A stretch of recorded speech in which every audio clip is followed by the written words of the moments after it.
Chapitre 159 de l'excellence des obéissants et de la misère des désobéissants, qui font partie d'un ordre. Voici donc le lieu de l'obéissance trouvé, les nefs que l'Esprit Saint a fait construire par ses patriarches. C'est pourquoi je t'ai dit que l'Esprit Saint était le maître de ces nefs construites avec la lumière de la foi. C'est cette lumière qui leur faisait voir que ma clémence en serait le vrai pilote.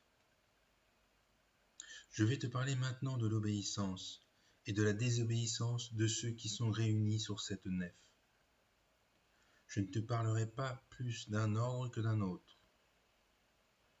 Je te montrerai d'une manière générale le défaut d'un désobéissant et la vertu de l'obéissant, afin que l'un fasse mieux ressortir l'autre et que tu saches ce qu'il faut faire quand on veut entrer dans cette nef. Que doit faire celui qui veut pratiquer l'obéissance parfaite et particulière? Il doit posséder la lumière de la sainte foi. Celle-ci doit tuer sa propre volonté avec le glaive de la haine pour la sensualité. C'est ainsi que la charité lui donnera pour épouse l'obéissance, dont la sœur est la patience, l'humilité et la nourrice.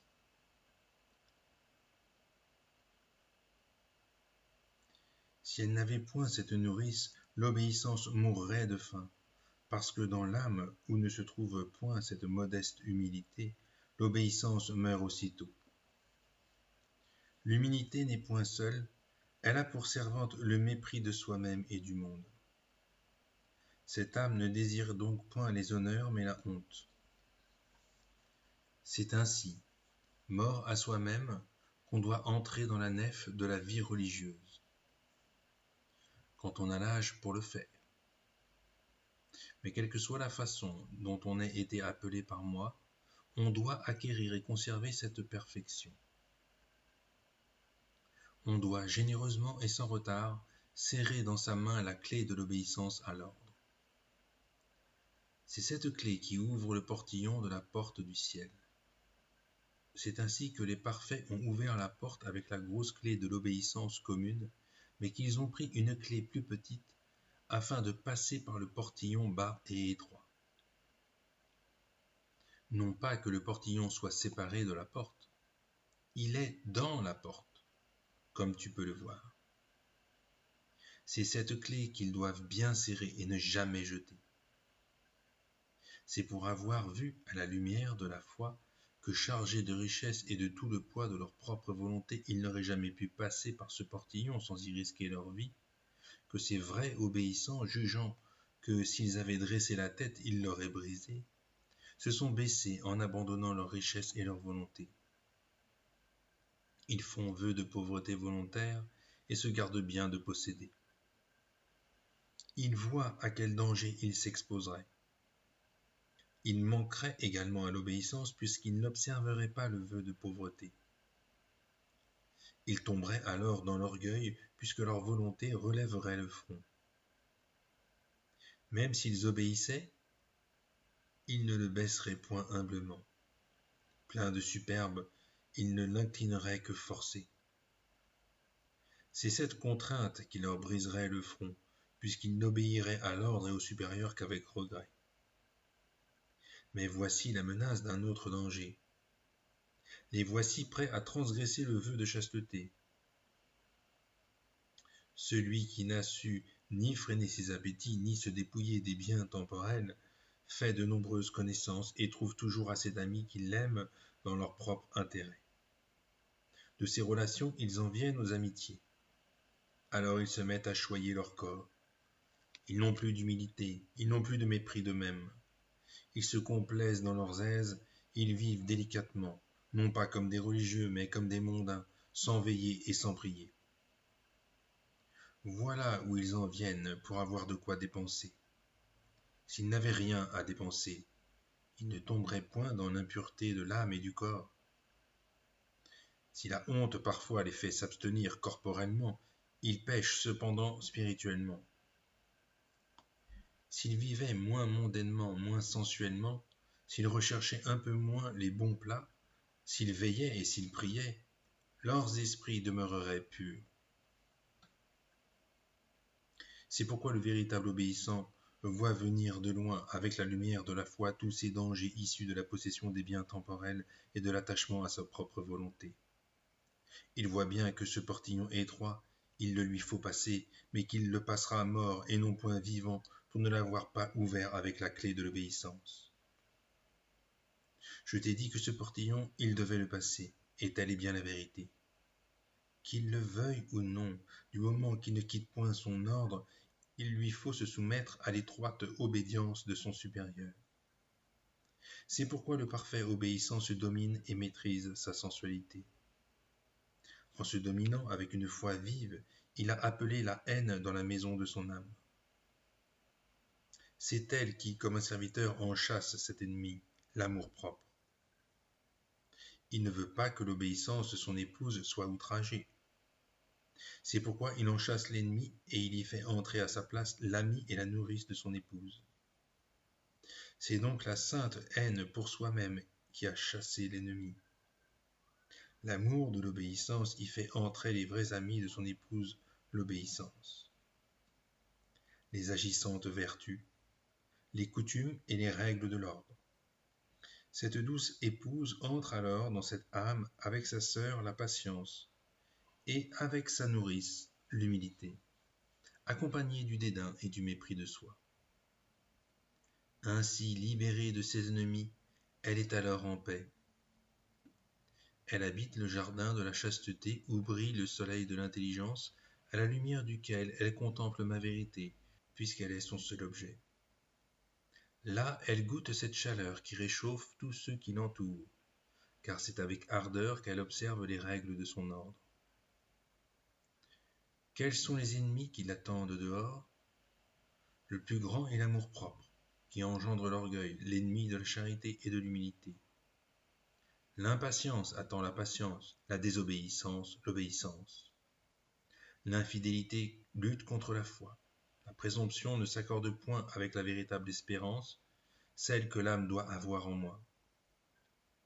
L'injustice se bat avec la justice et l'imprudence avec la patience, l'intempérance avec la tempérance, les transgressions avec l'observance des règles de l'ordre, les mauvaises fréquentations avec les bonnes. Elles sont même ennemies. Les mauvaises habitudes avec les bonnes, voilà ces cruels ennemis. Mais il y a aussi la colère en lutte avec la bienveillance, la cruauté avec la pitié, l'emportement avec la douceur, la haine des vertus avec l'amour des vertus, l'impureté avec la pureté, la négligence avec la sollicitude, l'ignorance avec la connaissance, le sommeil avec l'éveil et la prière continuelle. Mais parce qu'elle a connu à la lumière de la foi que c'étaient là des ennemis qui voulaient outrager la sainte obéissance, son épouse, il a appelé la haine pour les chasser et l'amour pour faire entrer ses amis. Aussi la haine a-t-elle tué, avec son glaive, la perverse volonté propre. C'est elle qui, nourrie par l'amour-propre, donnait la vie à tous ses ennemis de l'obéissance. Mais le coup tranché au principal ennemi, qui soutenait tous les autres, la voici libre et tranquille. Le combat a cessé. Il n'y a plus rien en elle de ce qui la rendait triste et amère. Quel combat doit soutenir l'obéissant? Est-ce l'injure qui lui fait la guerre? Non, car il est patient. Et cette patience est sœur de l'obéissance. Trouve-t-il trop lourdes les règles de l'ordre? Non, car l'obéissance les lui fait facilement observer. Supporte-t-il mal l'obéissance? Non, car il a piétiné sa volonté et ne veut ni juger ni examiner la volonté de son supérieur. Avec la lumière de la foi, il ne juge que ma volonté dans la sienne, car il croit fermement que c'est ma propre clémence qui le fait commander ou se taire selon les besoins de ses religieux. Considère-t-il humiliant d'accomplir les occupations les plus viles, de subir les moqueries, les réprimandes et le mépris? Non, car il a conçu l'amour du mépris et l'abnégation grâce à une parfaite haine pour lui-même. Il s'en réjouit donc avec patience. Il est joyeux et plein d'allégresse avec son épouse, la véritable obéissance. Il ne s'afflige que de l'offense qu'on me fait à moi, son Créateur. Il ne fréquente que ceux qui me craignent. S'il fréquente ceux qui ne suivent point ma volonté, ce n'est pas pour devenir comme eux qu'il le fait, mais pour les arracher à leur ignominie. C'est son amour fraternel qui veut leur tendre ce bien qu'il a en lui-même, car il sait que je trouverai plus de gloire dans le nombre de ces vrais observateurs de l'ordre qu'il a suscité qu'en lui seul. C'est pourquoi il s'efforce de rassembler des religieux et des laïcs avec la parole et avec la prière. Il cherche tant qu'il peut à les sortir des ténèbres du péché mortel. Aussi, tout commerce du véritable obéissant est-il parfait, qu'il fréquente les justes ou les pécheurs grâce à cet amour et à cette générosité. De sa cellule, il s'en fait un ciel, se réjouissant et se délectant de parler en moi, Père éternel, fuyant l'oisiveté avec l'humble et continuelle prière. Quand les mauvaises pensées l'assaillent, suggérées par le démon, il ne s'assied point sur le lit de la négligence. Il n'essaye point de raisonner sur les mouvements de son cœur et ses propres idées. Il fuit l'oisiveté, il se domine, il se hait, il supporte ses épreuves avec humilité et patience, il y résiste avec les veilles et les prières. L'œil de son intelligence me fixe, et la lumière de la foi lui montre que je suis son défenseur, que je puis et que je veux le défendre, que j'ouvre les bras de ma clémence, et que, si je permets qu'il soit ainsi attaqué, c'est pour le rendre plus zélé à se fuir lui-même, à se précipiter vers moi. Si l'oraison mentale semble difficile, à cause de ces ténèbres qui obscurcissent son esprit et le fatiguent, il reprend sa prière vocale ou son occupation manuelle. Éclairé par moi, il voit que c'est par amour que je le laisse persécuter, afin d'éprouver son humilité. Pour qu'il se croie indigne de la paix et de la quiétude, mais, comme tous mes serviteurs, digne d'être persécuté. Parce qu'il s'est abaissé lui-même dans son esprit, il ne semble pas qu'il puisse se rassasier jamais de souffrance. Son espérance en moi ne lui fait point défaut. Aussi ma providence ne l'abandonne-t-elle point. C'est plein d'espoir, c'est en serrant la clé de l'obéissance qu'il traverse cette mer tempétueuse sur la nef de l'ordre. Voilà pourquoi il habite sa cellule et fuit l'oisiveté. L'obéissant veut être le premier à entrer au cœur et le dernier à en sortir. Quand il voit un religieux plus obéissant et plus zélé que lui-même, il éprouve une sainte envie. Il veut faire sienne cette vertu, bien qu'il ne veuille pas l'en priver. S'il voulait cela, c'est qu'il n'aimerait plus son prochain. L'obéissant n'abandonne pas le réfectoire. Il y va régulièrement, et il se réjouit de s'y retrouver avec les pauvres. Le meilleur signe qu'il l'aime est l'abandon qu'il a fait de tout bien temporel et sa parfaite soumission aux vœux de pauvreté. Il l'observe si parfaitement qu'il s'en veut presque d'avoir des besoins. Sa cellule est remplie du parfum de la pauvreté et non de draperie. Il ne craint point que les voleurs ne dérobent ou que les mites rongent ses vêtements. S'il reçoit quelque don, il ne songe point à le garder pour lui seul. Généreusement, il le partage avec ses frères, sans songer au lendemain. Il ne vit qu'au jour le jour, il ne pense qu'au royaume du ciel et aux moyens de devenir plus obéissant. Comme c'est l'humilité qui favorise davantage cette vertu, il se soumet aux petits comme aux grands, aux pauvres comme aux riches.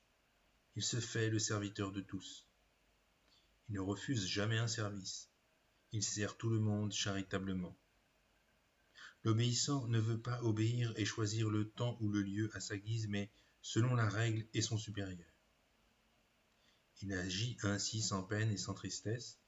Il est parfaitement obéissant. Cette clé en main, il passe par le portillon étroit de l'ordre, facilement et sans violence. Il a observé et observe toujours son vœu de pauvreté, d'obéissance et de chasteté.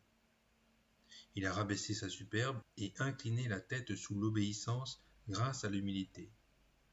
Aussi ne se brise-t-il pas le front par impatience. Il est patient avec fermeté et persévérance. Ces deux vertus amies de l'obéissance. Il soutient le siège des démons en mortifiant et en macérant sa chair. En la privant de toute délectation, il la revêt des labeurs de son ordre et fidèlement et volontiers. Comme l'enfant qui oublie les dures corrections de son père ou les reproches qui lui ont été adressés, enfant lui-même, le religieux oublie les corrections de son supérieur. Si ce dernier l'appelle, il va vers lui sans haine, sans rancœur et sans colère, mais plein de douceur et de bienveillance. Les voilà les enfants dont ma vérité a dit aux disciples qui disputaient entre eux pour savoir lequel était le plus grand. Laissez les petits enfants venir vers moi, c'est à eux qu'appartient le royaume des cieux. Qui ne deviendra petit comme un enfant et ne deviendra comme lui, celui-là n'entrera point dans le royaume des cieux. Car, ma très douce enfant, celui qui s'abaissera lui-même sera exalté, et celui qui s'élèvera lui-même sera humilié. Ainsi que l'a encore dit ma vérité. C'est donc justement que ces humbles enfants qui, par amour, se sont humiliés et se sont soumis avec une sainte obéissance, ne récalcitrant jamais contre leurs règles et contre leurs supérieurs, seront exaltés par moi, Père souverain, avec les vrais citoyens de la vie heureuse. Là, ils recevront la récompense de leur peine. Pendant cette vie même, ils ont un avant-goût de la vie éternelle. Chapitre 160. Comment les vrais obéissants reçoivent 100 pour 1 et la vie éternelle. Que doit-on entendre par cet 1 et par ce 100? En eux s'accomplit la parole du doux et amoureux Verbe. Maître, nous avons tout quitté pour l'amour de vous, et nous vous avons suivi. Que nous donnerez-vous en retour? Ma vérité répondit, je vous donnerai 100 pour 1, et vous posséderez la vie éternelle. C'est comme s'il avait dit, Pierre, tu as bien fait de tout quitter, c'était le seul moyen de me suivre, mais je te donnerai en retour 100 pour 1. Quel est donc, ma très chère enfant, ce centuple qui précède la vie éternelle? Que voulait dire ma vérité? Parlait-elle des biens temporels? Pas spécialement, bien que je récompense toujours temporellement celui qui fait l'aumône. De quel donc? Celui qui donne sa propre volonté, celui-là reçoit 100. Pourquoi 100? Parce que 100 est un nombre parfait. Tu ne peux rien lui ajouter à moins de recommencer à compter par 1. De même, la charité est la plus parfaite de toutes les vertus. On ne peut remonter à une vertu plus parfaite. Tu peux recommencer par la connaissance de toi-même, accroître par centaines tes mérites, c'est toujours à 100 que tu arriveras. 100 est donné à ceux qui m'ont donné leur propre volonté, aussi bien par l'obéissance commune que par celle particulière. C'est avec ce centuple que vous obtenez la vie éternelle, car la charité seule y entre en souveraine avec les fruits de toutes les autres vertus. Mais ces vertus demeurent dehors. Elles pénètrent en moi vie durable et y goûtent la vie éternelle puisque je suis moi-même la vie éternelle. La foi n'y entre pas. Ceux qui me goûtent possèdent par expérience, et essentiellement ce qu'ils ont cru fidèlement. L'espérance non plus. Ils possèdent ce qu'ils ont espéré. Il en est de même pour toutes les autres vertus. Seule la charité y entre comme une reine et m'y possède, moi, son possesseur.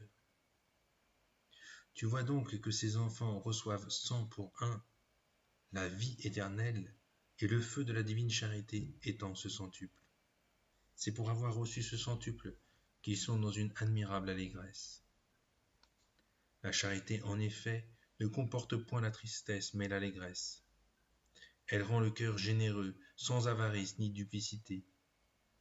L'âme traversée par cette douce flèche ne manifeste sur son visage et dans ses paroles que ce qu'elle a dans le cœur.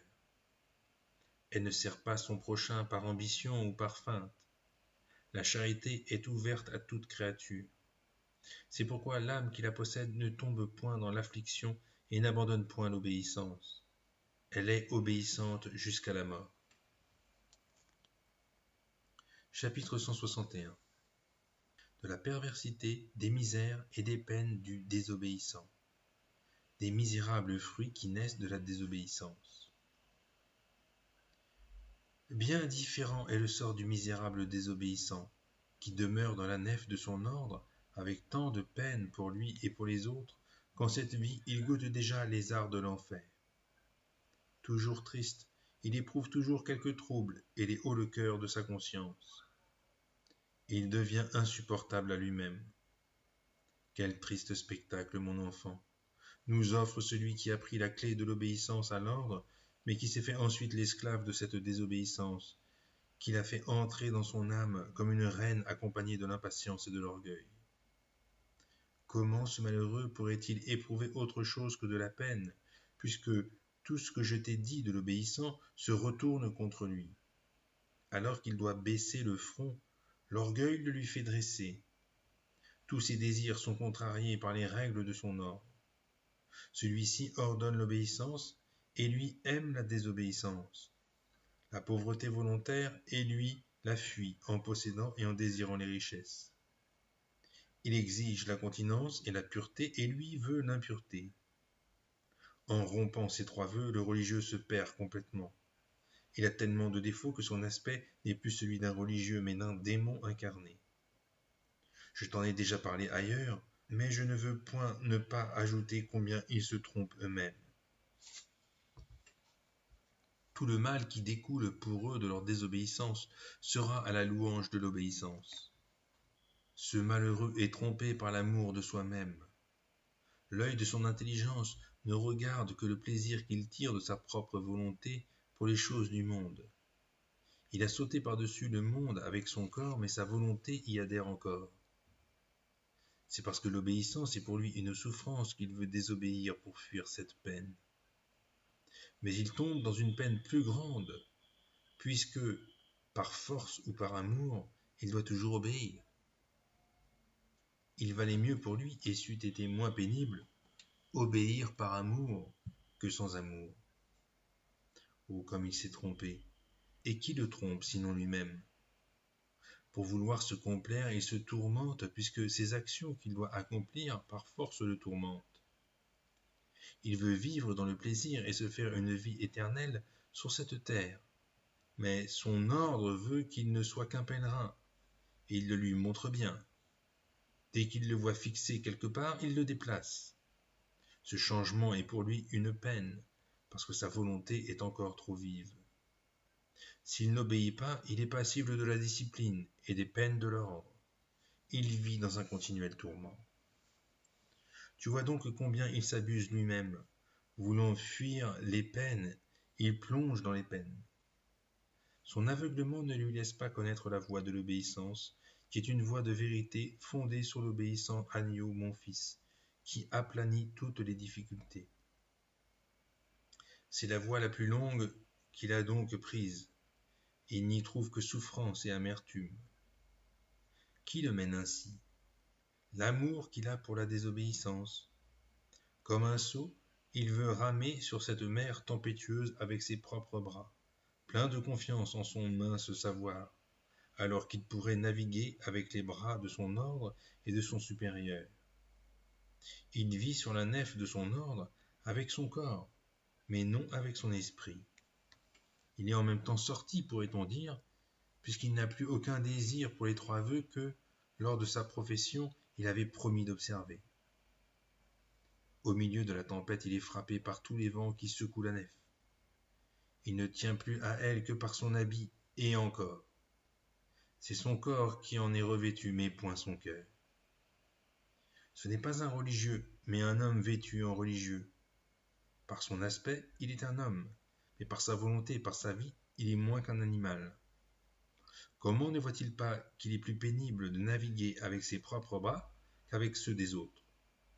Ne voit-il pas qu'il est en danger de mort éternelle? Ne voit-il pas que si la mort déchire cet habit qui le maintient encore sur cette nef, tout est fini? Non, il ne le voit point.